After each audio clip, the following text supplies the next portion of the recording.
কি দিন আসলো, সুবহানাল্লাহ কইবেন না? আল্লাহ তো আমাদেরকে দেখাইছে। রাজাকার শব্দটা এখন একটা অ্যাওয়ার্ড হয়ে গেছে।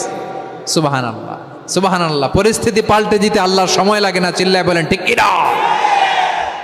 আমাদেরকে বলে মৌলবাদী। আমরা আসল কথা বলি, ভালো কথা বলি, দেশপ্রেমের কথা বলি, আমরা জনগণের কথা বলি, আমরা মা মাটি ও মানুষের কথা বলি, আমরা ইসলামের কথা বলি, আমরা দেশের সমৃদ্ধির কথা বলি। এজন্য আমাদেরকে বলে মৌলবাদ। আবার আমাদেরকে বলে ধর্ম ব্যবসায়ী। আছে না নাই? আমরা ধর্মের সত্য কথা প্রচার করি, যেটা দেশের ভালো, জনগণের ভালো, সেটা উপস্থাপন করি, আমাদেরকে বলে ধর্ম ব্যবসায়ী। আমার প্রিয় ভাইরা, যারা ইসলামের কথা বলে, যারা কোরআনের কথা বলে, এরা ধর্ম ব্যবসায়ী নয়। খবরদার, আলেমদের বিরুদ্ধে দাঁড়াবেন না। আলেমদের পক্ষে থাকলে আপনার জীবন উজালা করে দিবে কে? কুন আলিমান আও মুতাআল্লিমান আও মুত্তাবিআন আও মুহিব্বান ওয়ালা তাকুনিল খামিস ফাতাহলিক। হয় আলেম হও, নয় আলেমের ছাত্র হও, নয় আলেমকে মহাব্বত করো, নয় আলেমকে সাপোর্ট করো। এই চারটা করো, 5 নাম্বার হয়েও না, আলেম বিদ্বেষী হয়েও না, তাহলে দুনিয়াও শেষ, আখিরাতও শেষ। চিল্লায় বলো ঠিক কি না? খবরদার, নিজেকে ইসলামের বিরুদ্ধে দাঁড় করাবেন না। এদেশের আসল পরিচয় ইসলাম। এদেশের আসল পরিচয় কি? আওয়াজ করে বলতে হবে, এদেশের আসল পরিচয়। এদেশে আজান শুনে সূর্য ওঠে শহর গ্রামে, এদেশে আজান শুনে সূর্য ডুবে সন্ধ্যা নামে, এদেশে সকল কাজে সবাই বলে বিসমিল্লাহ, এদেশে ভালো কিছু দেখে শুনে হাসি মুখে সবাই বলে মাশা আল্লাহ। সুবহানাল্লাহ, সুবহানাল্লাহ, সুবহানাল্লাহ, সুবহানাল্লাহ, সুবহানাল্লাহ। ঠিক কিনা বলেন?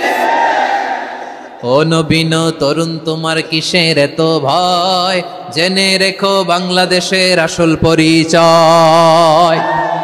এদেশের আসল পরিচয় ইসলাম। প্রিয় ময়মনসিংহ, গলা ফাটিয়ে বলো, এদেশের আসল পরিচয় কি?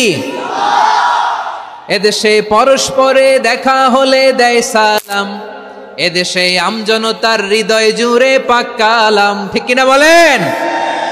এদেশে পরস্পরে দেখা হলে দেয় সালাম, এদেশে আমজনতার হৃদয় জুড়ে পাক কালাম, এদেশে খারাপ হলে সর্বজনে সর্বক্ষণে দোয়া পড়ে ইন্না লিল্লাহ, সুবহানাল্লাহ, সুবহানাল্লাহ, সুবহানাল্লাহ, সুবহানাল্লাহ। এদেশে আজান শুনে সূর্য ওঠে শহর গ্রামে, এদেশে আজান শুনে সূর্য ডুবে সন্ধ্যা নামে, এদেশে সকল কাজে সবাই বলে বিসমিল্লাহ, এদেশে ভালো কিছু দেখে শুনে হাসি মুখে সবাই বলে মাশা আল্লাহ। সুবহানাল্লাহ, সবাই পড়েন সুবহানাল্লাহ, সুবহানাল্লাহ, সুবহানাল্লাহ, সুবহানাল্লাহ, সুবহানাল্লাহ, সুবহানাল্লাহ, সুবহানাল্লাহ, সুবহানাল্লাহ। এদেশের আসল পরিচয় ইসলাম। চিৎকার করে বলতে হবে, এদেশের আসল পরিচয় কি? এজন্য রব্বুল আলামিন বলেন, ওয়াসবির আলা মা ইয়াকুলুনা ওয়াহজুরহুম হাজরান জামিলা। ও নবী, ধৈর্য ধারণ করেন, ওরা যাই বলুক আপনি মন খারাপ করবেন না, ওদেরকে আপনি ইগনোর করেন, ওদেরকে দাম দেওয়ার দরকার নাই। ধৈর্যই আমাদের শক্তি, ধৈর্যই আমাদের সম্বল। ঠিক কিনা? আমার প্রিয় ময়মনসিংহবাসী, ধৈর্য এমন একটা গাছ। আমার দিকে তাকান, খেয়াল করে শুনেন, জরুরি কথা। ধৈর্য এটা এমন একটা গাছ, যেই গাছের চারিদিকে কাটা, কিন্তু এই গাছের ফলটা বড় মিষ্টি। ধৈর্য এমন একটা গাছ, যে গাছের চারিদিকে কাটা, কিন্তু এই গাছের ফল বড় মিষ্টি, সুমিষ্ট। ধৈর্য যদি ধরতে পারেন, এর ফলাফল দিব কে? আমরা 16 বছর ধৈর্য ধরছি না? এই ফলাফল আমাদেরকে আরশের উপর থেকে দান করেছে কে? বিপদ আসবে, জুলুম আসবে, একটু ধৈর্য ধারণ করবেন, ফলাফল পেয়ে যাবেন। ঠিক কিনা বলেন? এজন্য আল্লাহ বলেন, আস-সাবিরিনা ওয়াস-সাবিরাতি, ধৈর্যশীল বান্দা বান্দীদেরকে আমি বড্ড পছন্দ করি। ওয়ালানাবলুওয়ান্নাকুম বিশাইইম মিনাল খাউফি ওয়াল জু'i ওয়া নাকসিম মিনাল আমওয়ালি ওয়াল আনফুসি ওয়াস সামারাত ওয়া বাশশিরিস সাবিরিন। আল্লাহ বলে এই জমিনে আমি ভয় দিয়ে, ক্ষুধা দিয়ে, জানমালের হানি দিয়ে, সম্পদ হানি দিয়ে তোমাদেরকে পরীক্ষা করব। এই পরীক্ষায় সফল হবে তারা ধৈর্য ধারণ করেছে যারা। ইন্নাল্লাহা মা'আস সাবিরিন, ধৈর্য ধারণকারীদের সাথে আল্লাহ আছে রাডাই। ধৈর্য ধরতে হবে, ধৈর্য ধরতে হবে। ধৈর্য এমন গাছ যে গাছের চারিদিকে কাটা, ফলটা বড় মিষ্টি। বিশ্বনবী বলেন আজাবান লি আমরিল মুমিন আন্না আমরাহু কুল্লাহু লাহু খাইর ওয়া লাইসা যালিকা ইল্লা লিল মুমিন ফাইন আসাবাতহু সাররাউ শাকারা ফাকানা খাইরাল্লাহ ওয়া ইন আসাবাতহু দাররাউ সাবারা ফাকানা খাইরাল্লাহ। বিশ্বনবী বলেন এই যে ঈমানদারদের ব্যাপারটাই আলাদা, ব্যাপারটাই আলাদা। এটা ঈমানদার ছাড়া অন্য কেউ এই বরকত পায় না। কি বরকত?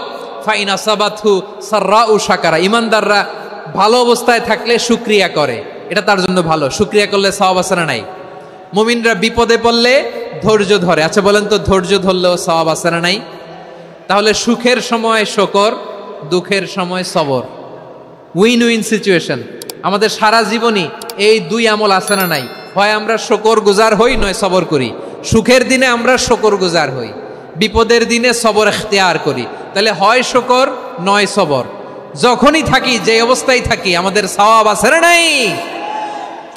আবার আল্লাহর নবী আল্লাহর কাছে দোয়া করতেন, আল্লাহ আল্লাহুম্মা জাআলনি শাকুরা ওয়া জাআলনি সাবুরা ওয়া জাআলনি ফি আইনি সাগীরা ওয়া ফি আ'য়ুনিন নাসি কাবীরা। তিনি বলতেন আল্লাহ আপনি আমারে শুকরগুজার বান্দা বানান, ও আল্লাহ আপনি আমারে ধৈর্যশীল বান্দা বানান, আমার চোখে আপনি আমারে ছোট বানান, জনতার চোখে আপনি আমারে বড় বানান। পড়েন আমিন। তাহলে আস-সাবিরিনা ওয়াস-সাবিরাতি, ধৈর্যশীল নারী ও পুরুষ আল্লাহ পছন্দ করেন। শুনতেছেন? কয়টা গেল? এক নম্বরে মুসলিমিন মুসলিমাত, দুই নম্বরে মুমিনিন মুমিনাত, তিন নম্বরে কানিতিন কানিতাত, চার নম্বরে সাদিকিন সাদিকাত, পাঁচ নম্বরে সাবিরিন সাবিরাত, ছয় নম্বরে আল খাশিঈন আল খাশিআত। মনোযোগ আছে না গেছে? আল খাশিঈন মানে বিনীত, বিনীত, যারা আল্লাহর কোন আদেশ অমান্য করার ভয়ে যাদের হৃদয়ে প্রকম্পন শুরু হয়ে যায়, আল্লাহর আদেশ না জানি লঙ্ঘন হয়, সবসময় হৃদয় কাঁপতে থাকে, হৃদয়ে থাকে খুশু। আল্লাহ বলেন কাদ আফলাহাল মুমিনুনাল্লাযীনা হুম ফি সালাতিহিম খাশিউন। সফল হয়েছে ওই ব্যক্তিরা যারা ঈমান এনেছে আর যারা নামাজের মুসল্লায় যখন দাঁড়ায় তারা বিনীতভাবে আল্লাহর সামনে দাঁড়ায়। নামাজের জায়নামাজে যখন দাঁড়াবো আমরা ভাববো হতে পারে এটাই আমার জীবনের শেষ নামাজ। আমার কলিজার টুকরা ময়মনসিংহের ভাইয়েরা, এই চিন্তাটা নামাজে যখন দাঁড়াই, এই চিন্তাটা মাথায় রাখা যাবে? যাবে? যখন দাঁড়াবো ভাববো হতে পারে this could be my last and final সালাত, হতে পারে এটাই আমার জীবনের শেষ নামাজ। ঠিক কিনা বলেন? তাইলে অন্তরে খুশু আসবে।